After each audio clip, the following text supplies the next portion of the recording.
Selanjutnya kita mintakan kepada Ustadz Dr. Asrar Mabrur Faza untuk memberikan perspektif teoritik pendidikan agama Islam melalui perspektif Al-Quran dan hadis. Kita mintakan waktu 30 menit kepada Ustadz Asrar Mabrur Faza. Dipersilahkan Ustadz. Bismillahirrahmanirrahim. Assalamualaikum warahmatullahi wabarakatuh. Waalaikumsalam warahmatullahi wabarakatuh. Wabarakatuh. Alhamdulillah wassalatu wassalamu ala Rasulillah wa ala alihi wa ashabihi wa man tabi'a huda wa jama'ata min yaumin hadza ila yaumin nahdah, amma ba'du. Terima kasih Pak Ketua sekaligus moderator ini, Ketua Prodi PAI ya, S2 Magister IAIN Langsa. Terima kasih sudah memberikan kesempatan kepada saya setidaknya berbagi sedikit saja tentang apa yang saya ketahui, sedikit yang saya ketahui tentang tema kita pada hari ini. Saya mencoba menggali satu konsep, mudah-mudahan bisa dipahami nantinya, satu konsep Quranik saya kira, dan ini merupakan bagian dari materi biasa kita sebut dengan materi ilmu tauhid. Tentu saja dalam perspektif Al-Quran dan hadis, karena kedua bidang ini adalah disiplin ilmu yang saya gandrungi, saya sukai begitu ya. Bukan berarti yang tidak suka, saya suka juga, tetapi ini yang paling disukai. Tentu saja kita semua bersifat subjektif untuk hal ini ya. Baik, terima kasih.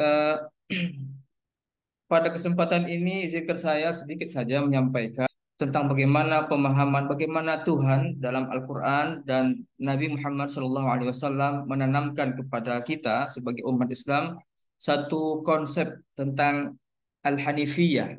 Tentu saja kata Al-Hanifiyah ini tidak bisa ditemukan secara letterlet atau secara tekstual dengan kata Al-Hanifiyah di dalam Al-Quran atau hadis. Maka tentu saja saya punya cara atau kita punya cara di dalam bagaimana menelusuri ayat-ayat yang terkait dengan Al-Hanifiyah ini atau hadis-hadis yang terkait dengan Al-Hanifiyah. Tentu saja kajian ini bukan kajian baru. Ya, sudah banyak para peneliti, baik peneliti luar atau peneliti dalam negeri yang sudah mengkaji kata Hanif atau Hanifiyah, baik di dalam Al-Quran atau di dalam hadis. Tetapi mudah-mudahan apa yang akan saya sampaikan pada kesempatan kali ini sedikit memberikan sinaran atau tanwir, karena Islam itu kan untuk tanwir ya, untuk mencerahkan kita, bisa mencerahkan spiritualitas kita, bisa mencerahkan logika kita atau insight kita. Saya mencoba, saya menggunakan tafsir al-Maudu'i, satu tafsir yang sebenarnya punya dua makna dan dua contoh. Tafsir Maudu'i bisa diartikan adalah menjelaskan satu surah Al-Quran dengan melibatkan beberapa makna yang ada di dalam satu surah dan menghubungkannya dengan nama surah. Misalnya begini, ketika kita ingin memaknai ayat-ayat yang ada dalam surah An-Nisa misalnya, tentu saja An-Nisa artinya perempuan atau wanita, maka kita akan lebih cenderung memaknai ayat-ayat yang ada dalam satu surah itu, meskipun menggunakan ayat lain, tetapi kita tetap fokus kepada satu surah itu dari awal sampai akhir dari surah An-Nisa, lebih tendensius, lebih cenderung kepada persoalan kewanitaan atau perempuan. Jadi difokuskan kepada satu tema yaitu perempuan, dan itu dijelaskan, berusaha untuk menjelaskan hal-hal yang diceritakan di dalam satu surah Al-Quran. Misalnya surah Al-Maidah misalnya. Surah Al-Maidah itu saya kira saya beri nama lah surah lintas agama.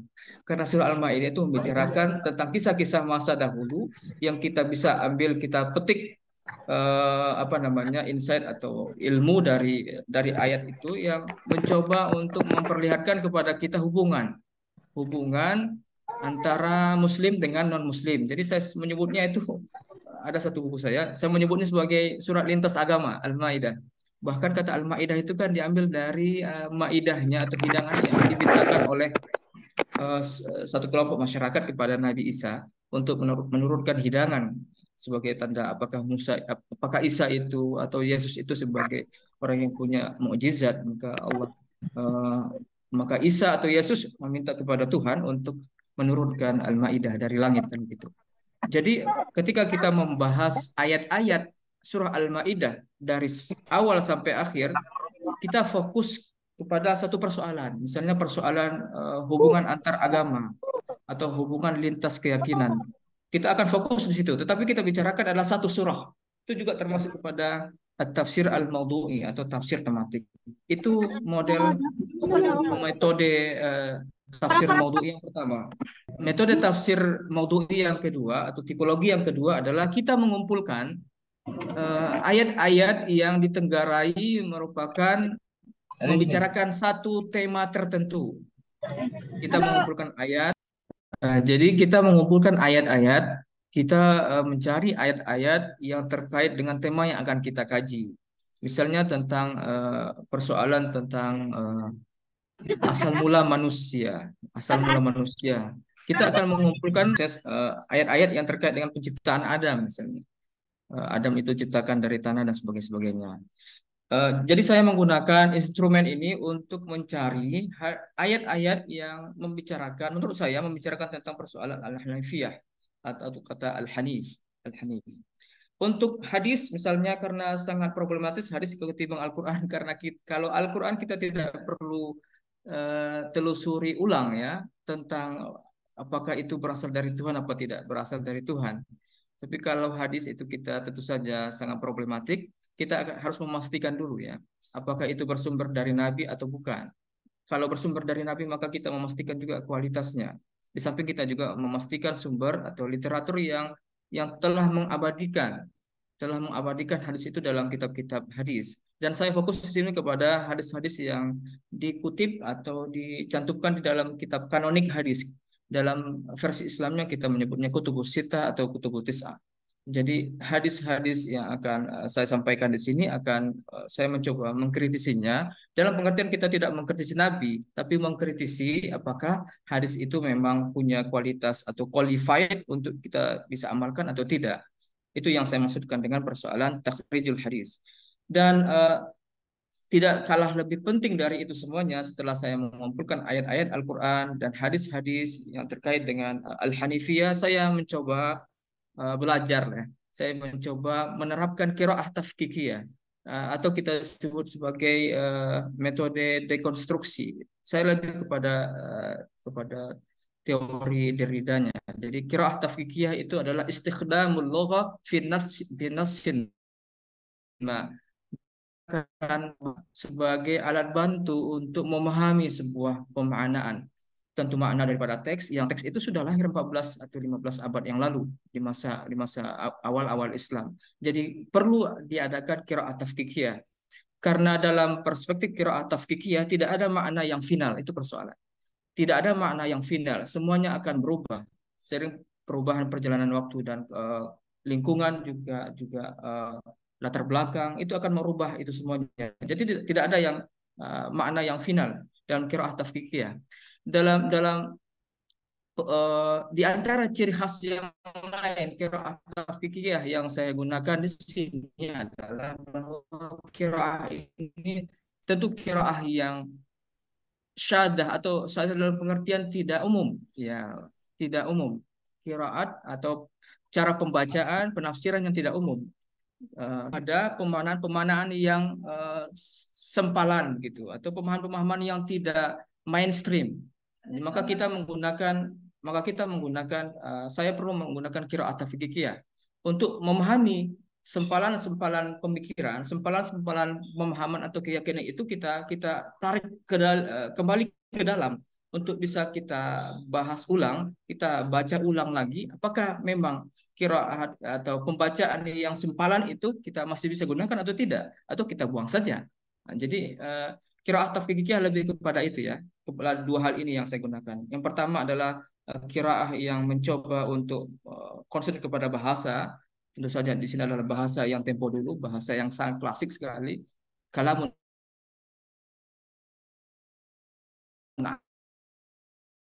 aktif bahasanya baik kan. Dan hadis yang muncul saat ini semuanya muncul pada era-era di awal Islam. Maka kita perlu harus menafsirkan atau memahami itu dengan qiraat tafkikiyah.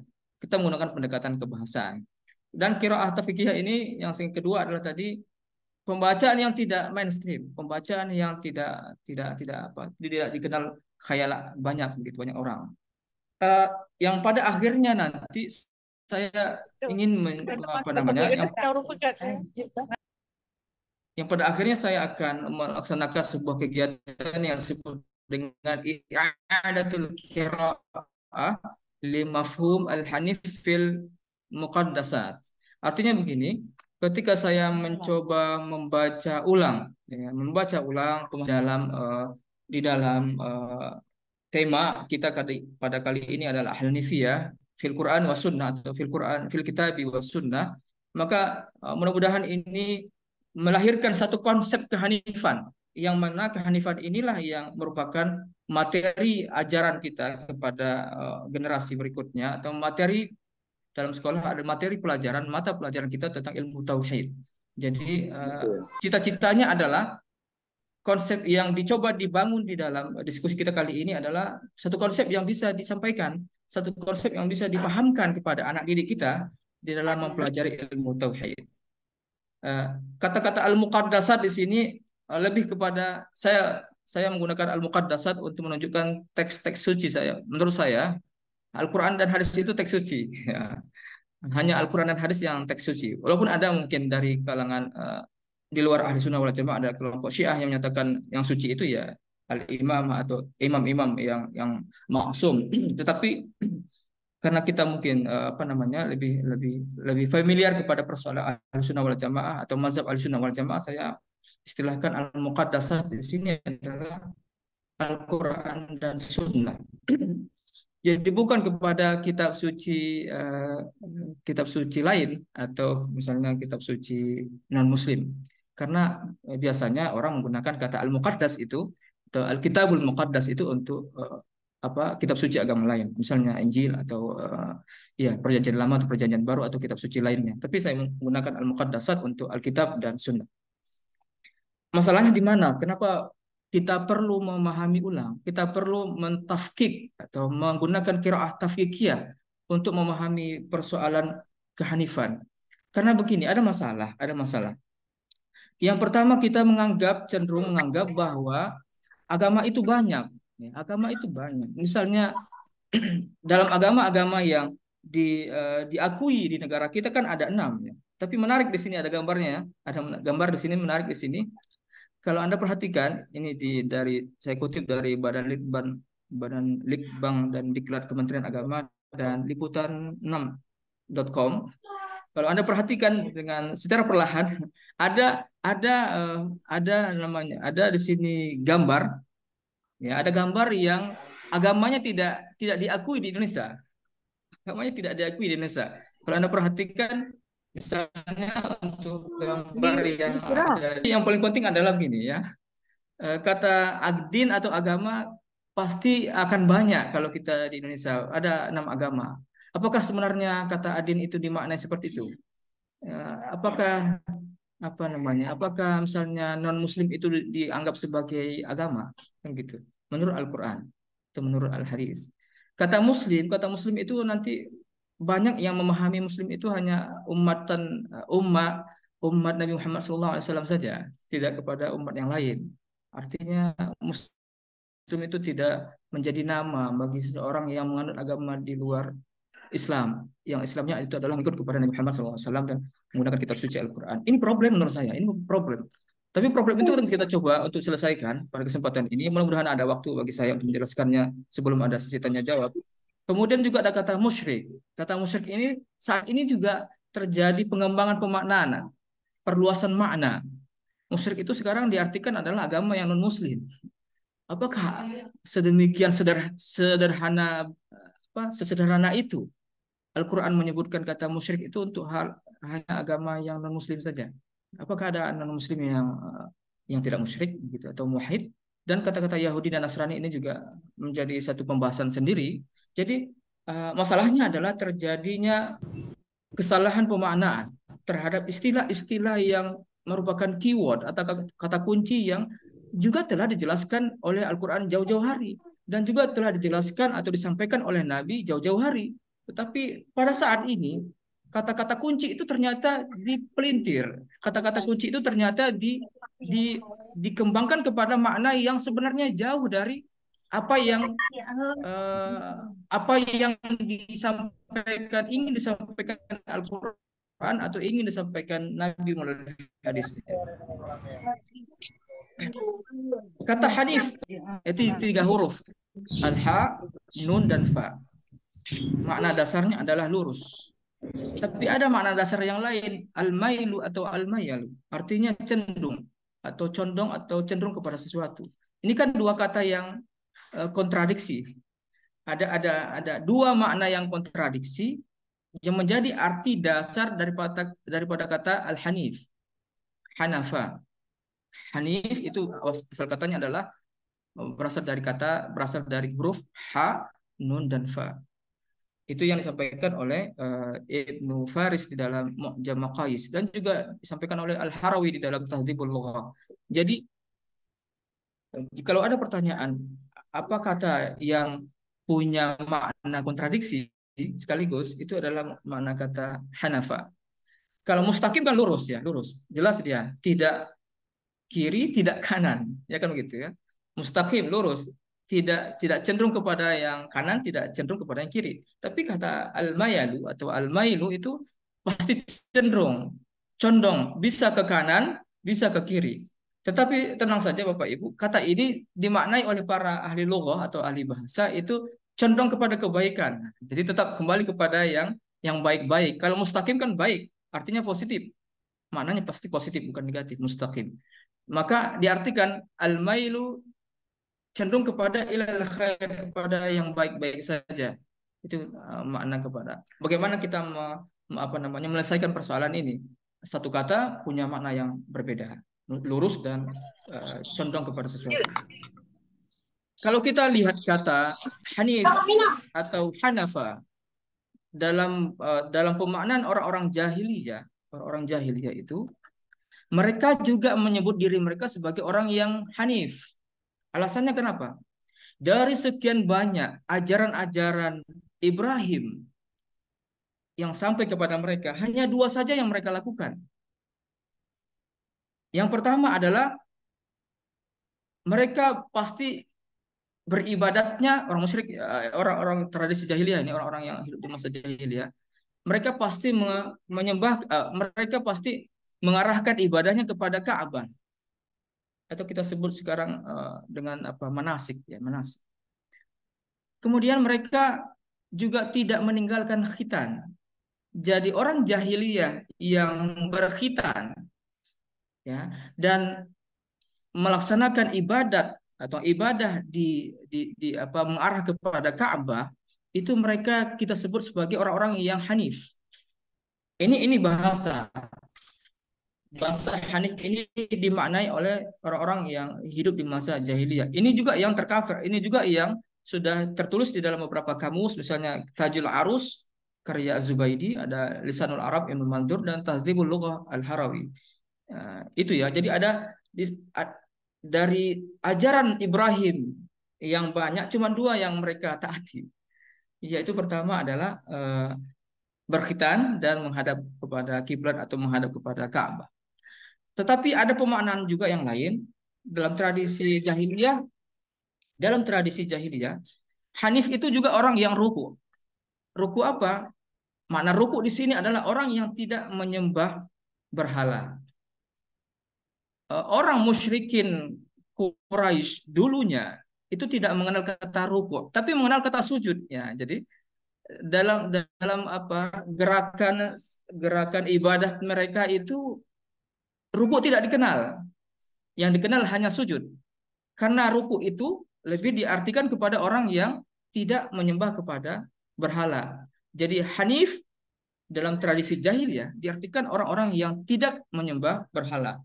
Dan dari kata inilah akhirnya para ulama belakangan menyebutkan hanif itu adalah orang yang bertauhid, bukan orang yang menyembah berhala. Oke. Ini yang ingin saya sampaikan. Jadi kita tidak saya mengajak kita semuanya tidak berlepas dari makna dasar ini dulu, gitu ya.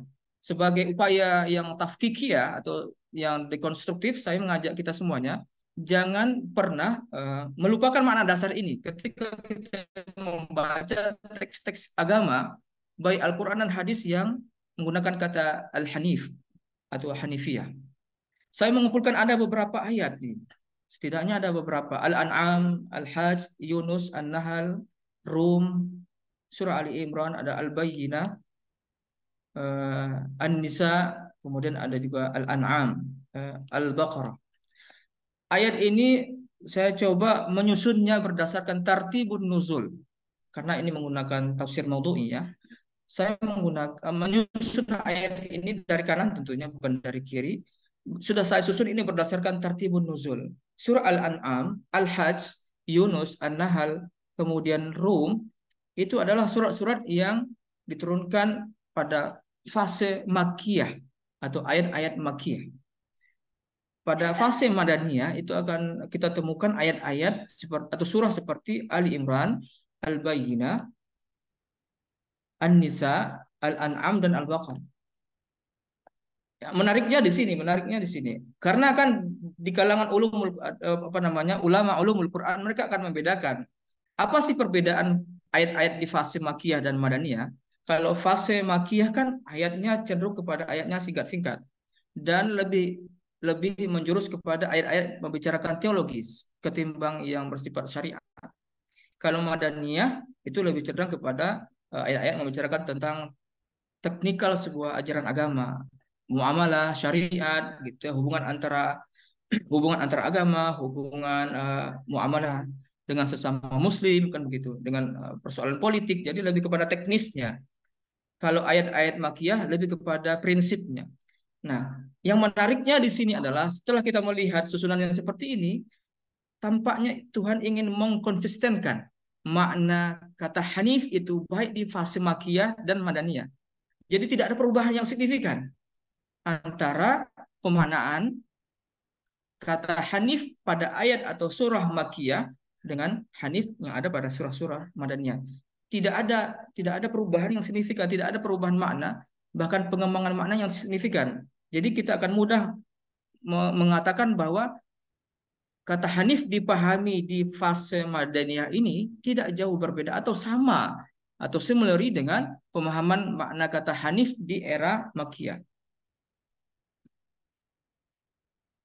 Kata Hanif lebih cenderung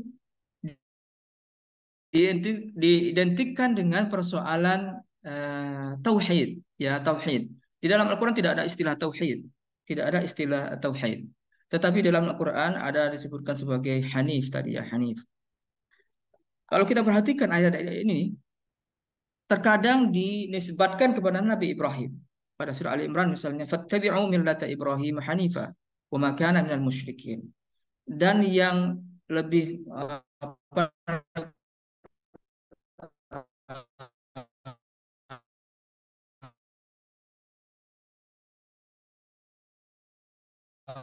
lebih menarik lagi adalah kata Hanif itu setelah disebutkan kata Hanif diikiru musyrik atau wa ma kana minal musyrikin. Dalam konsep Quranik, kata musyrik orang yang bertauhid. Tapi pertanyaannya adalah kata Hanif di sini kalau kita identikkan dengan tauhid. Tauhid itu kan mengesahkan Allah atau punya keyakinan ketuhanan yang Maha Esa. Apakah Tuhan di dalam Al-Quran menunjukkan kata Hanif itu kepada agama tertentu? Itu persoalannya. Apakah menunjukkan kepada agama tertentu? Kata agama di dalam bahasa Al-Quran ad-din. Kalau kita perhatikan di dalam ayat, di dalam surah Al-Kafirun, kata ad-din itu ditujukan kepada dua kelompok saja. Pertama, orang yang menyembah Allah dan orang yang mempersyirikatkan Allah. Kalau kita baca asbabun nuzulnya surah Al-Kafirun, itu ditujukan bukan kepada orang Kristen, bukan kepada orang Yahudi, tapi ditujukan kepada orang-orang musyrik yang mencoba menegosiasi Nabi. Bagaimana mereka satu minggu atau secara periodik menyembah Tuhan secara berbeda-beda. Jadi surah Al-Kafirun itu keliru kalau ada menyebutkan bahwa diturunkan kepada orang-orang yang non-Muslim secara general. Padahal Al-Kafirun itu diturunkan kepada orang-orang yang pertama tentu orang-orang yang beriman, orang-orang yang bertauhid. Yang kedua adalah orang-orang yang musyrik. Jadi kata-kata al-musyrik, nah ini persoalannya. penyebutan kata al-musyrik itu menunjukkan kepada kita hanya ada dua din di dunia ini, ada hanya kata dua din dalam Al-Qur'an. Yang pertama, din yang adalah din yang disukai oleh Tuhan. Inna dina inallahi al-Islam. Ya kan itu. Kemudian kata din yang tidak disukai oleh Tuhan adalah kata orang-orang yang punya agama yang mempersekutukan Allah. Hanya dua itu kata din. Selebihnya dalam Al-Qur'an tidak menyebutkan itu din. Mungkin menyebutnya sebagai istilah millah atau syariat, begitu ya. Jadi kata Yahudi, Nasrani, Majusi itu bukan din, itu millah. Tapi ya belakangan orang-orang menggiring itu kepada persoalan agama. Yang ada itu agama Yahudi, agama Nasrani. Padahal Al-Quran tidak menyebutkan secara spesifik tentang bahwa agama Yahudi, Nasrani, dan yang agama-agama yang kita kenal itu sebagai agama, penyebutannya dengan din. Tapi itu mungkin syariat atau millah. Mari kita lihat misalnya pada Ali Imran ayat 67. Maka Ibrahimu Yahudiyan wala Nasraniyan walakin kana hanifan muslima wa ma kana minal musyrikin. Ini menunjukkan bahwa Ibrahim itu adalah bukan orang-orang yang tergolong menganut agama atau punya keyakinan keyahudian. Ibrahim itu bukan nabi yang punya keyakinan kenasranian. Apa maknanya? Apa maknanya? Apa maknanya keyahudian dan kenasranian? Kalau kita baca ayat lain, misalnya tentang perdebatan bagaimana ada orang yang menyatakan kunu Yahudian atau Nasranian, kun hudan atau Nasara tahtadu. Jadilah kalian seperti orang Yahudi dan Nasrani, niscaya kalian akan selamat. Atau ada ayat yang mengatakan bahwa yang selamat itu adalah Yahudi, yang selamat itu adalah Nasrani. Terjadi perdebatan di antara mereka. Tapi Al-Quran memberikan solusi bahwa bukan itu yang dimaksudkan. Yang dimaksudkan adalah kata Muslim, ya Muslim. Jadi kata Muslim, dan itu sangat identik juga kata Hanif, adalah orang-orang yang tidak beragama tidak secara segmentatif. Tidak secara segmentatif. Dia berbicara pada tataran agama yang bertauhid, punya prinsip yang sama. Jadi dia tidak membicarakan tentang bahwa dia beragama dengan beragama yang benar lalu yang lain keliru, atau dia yang paling benar yang lain setengah benar gitu, atau sebaliknya. Jadi kata-kata Muslim dan Hanif itu lebih kepada maknanya adalah lebih kepada dia tidak menyembah satu Tuhan yang dia anggap berbeda dengan Tuhan yang lain pada agama lain. Dia menganggap Tuhan yang dia sembah itu kan tauhid ya. Dia menyembah yang Tuhan sembah itu adalah Tuhan yang juga disembah oleh penganut-penganut keyakinan agama yang lain. Itu kan orang yang bertauhid. Ketika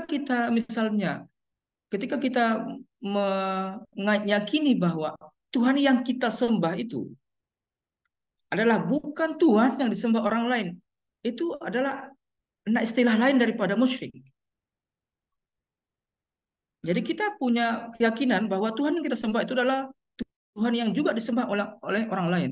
Persoalan dalam penyembahan itu terjadi kekeliruan, ya, terjadi penyimpangan, itu urusan yang lain. Dalam pengertian tauhidnya dulu diperjelas.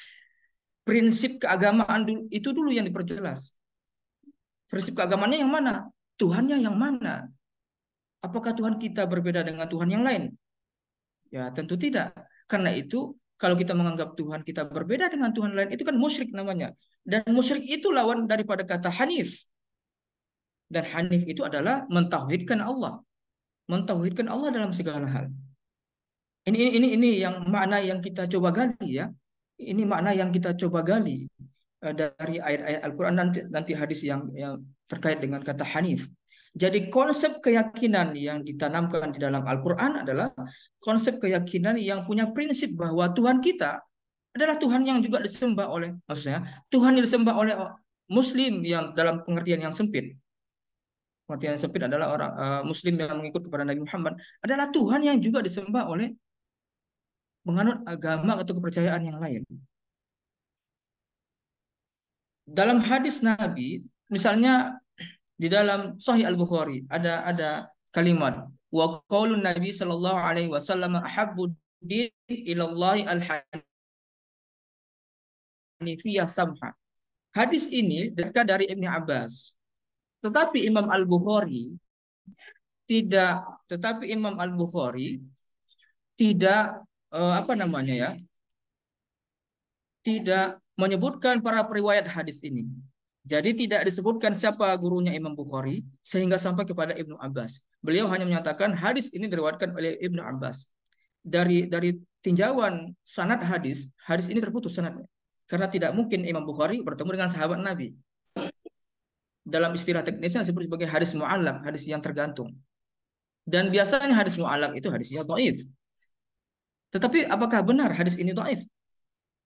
Kalau kita baca dalam literatur yang lain yang ditulis oleh Imam Al-Bukhari, misalnya kitab Adabul Mufrad misalnya, kita akan menemukan lengkap sanad hadis ini dari mulai Al-Bukhari, gurunya Al-Bukhari sampai kepada Ibnu Abbas. Lengkap, ya lengkap. Artinya ketika di Sahih Al-Bukhari tidak dicantumkan sanadnya secara lengkap dan otomatis kita akan mengatakan itu dhaif karena terputus sanadnya. Tapi kalau kita baca kitab Al-Bukhari yang lain Adabul Mufrad, maka hadis ini punya sanad yang lengkap. Bagaimana dengan statusnya? Saya akan menjawab itu belakangan. Kita lihat hadis yang terkait juga dengan Al-Hanifiyah. Misalnya dalam Sunan At-Tirmizi. Yang diriwayatkan dari Ubay bin Ka'ab. Anna Rasulullah SAW qala lahu, sesungguhnya Rasulullah SAW bersabda, sesungguhnya Rasulullah SAW berkata kepada Ubay bin Ka'ab, Innallaha amarani an aqra'a alaikal Qur'an. Sesungguhnya Tuhan, kata Nabi Muhammad kepada Ubay bin Ka'ab, memerintahkan kepadaku agar membacakan Quran kepadamu. Kepada siapa? Kepada Ubay bin Ka'ab. Aqra'a alaikal Quran, kan jelas. Aqra'a alaikal Quran. Maka Nabi pun membaca, lam yakunil ladzina kafaru min ahlil kitab, dan seterusnya pada surah Al-Bayyinah. Dan nah ini dia menariknya di sini. Selain membaca lam yakunil ladzina kafaru dan seterusnya, itu ada ayat yang dibacakan oleh Rasulullah kepada Ubay bin Ka'ab juga. Apa bunyinya? Inna dzata din 'indallahi al-hanifiyatu muslimah la al-yahudiyah wala nasraniyah wala al-majusiyah dan seterusnya. Wa may ya'mal khairan fala yukfar. Nah, kata-kata ini tidak kita temukan lagi di dalam Al-Qur'an. Ya, tidak ditemukan lagi dalam Al-Qur'an. Setelah para ulama mencoba merumuskan bahwa Quran itu yang riwayatnya mutawatir. Nah, ini bukan riwayat mutawatir, ini hadis ahad. Jadi tentu saja tidak ada lagi kita temukan ayat ini dalam mushaf yang kita baca sekarang ini. Mungkin ini menjadi catatan sejarah saja bahwa pernah dulu ada ayat Al-Qur'an yang bunyinya seperti ini. Inna dzata dina indallahi al-hanifiyah al-muslimah la al-yahudiyah wala nasraniyah wala al-majusiyah may ya'mal khairan falan yukfar. Yaitu mungkin persoalan-persoalan yang lain. Tetapi yang ingin saya katakan adalah bahwa ada satu ayat yang kalau kita tidak menyebutkan sebagai Al-Quran yang kita baca sekarang, mungkin kita sebut saja sempalan Al-Quran, bukan Quran sempalan ya. Sempalan Quran artinya mungkin pernah dalam catatan sejarah itu dimasukkan kepada Al-Quran, tapi karena pertimbangan dan negosiasi dan kemudian perumusan penetapan para ulama yang mengatakan bahwa Al-Quran itu yang mutawatir. Kalau tidak mutawatir itu bukan Al-Quran. Maka tentu saja ini dieliminir dari ayat Al-Quran yang kita baca pada saat sekarang ini. Tapi yang ingin saya katakan di sini adalah bahwa agama yang disukai oleh Allah, inna dzata din, yang sebenarnya agama yang berada di sisi Allah itu adalah al-hanifiyah. Hadis ini saya berbicara tentang kualitasnya dulu. Hadis ini berkualitas hasan. Memang ada nama perawinya di sini namanya Asim. Asim ini adalah rawi yang meriwayatkan hadis-hadis Imam At-Tirmidzi. Asim itu adalah gurunya Hajjaj bin Muslim, ya, Hajjaj bin Muslim. Dia dianggap sebagai orang yang yukhti'u, dia terkadang keliru ya, terkadang terkadang keliru di dalam menyebutkan nama-nama fil asma, yukhti'u fil asma. Ini mungkin yang mengakibatkan bahwa pertanyaannya, apakah Hasan bisa diamalkan? Bisa saja bisa diamalkan. Hadis-hadis yang bisa diamalkan kan hadis sahih dan hadis Hasan. Nah, kalau kita mencoba mengetahui makna yang disampaikan oleh para ulama terkait dengan hadis ini misalnya saya ambil kutip lah dari ahli bahasa ya, bahwa yang dimaksudkan dengan al-hanifiyah samhah yang ada di dalam kedua hadis itu, Al-Bukhari dan kitab Sunan Tirmizi. Sebenarnya di Sunan Tirmizi itu juga banyak versinya. Ada dalam kitab Musnad Ahmad juga ada ya. Jadi artinya hadis ini tidak hanya diriwayatkan oleh Imam At-Tirmizi saja. Apa yang dikatakan para ahli bahasa tentang kata al-hanifiyah samha, al-hanifiyah di sini? Maknanya adalah bahwa al-hanifiyah samha itu adalah millatun Nabi sallallahu alaihi wasallam, millatun Muhammad. Kenapa millah Muhammad itu disebut sebagai al-hanifiyah samha? Karena mereka mengatakan la dhayyib fiha la haraj. Tidak ada susah di dalam agama, di dalam millah Nabi Muhammad sallallahu alaihi wasallam.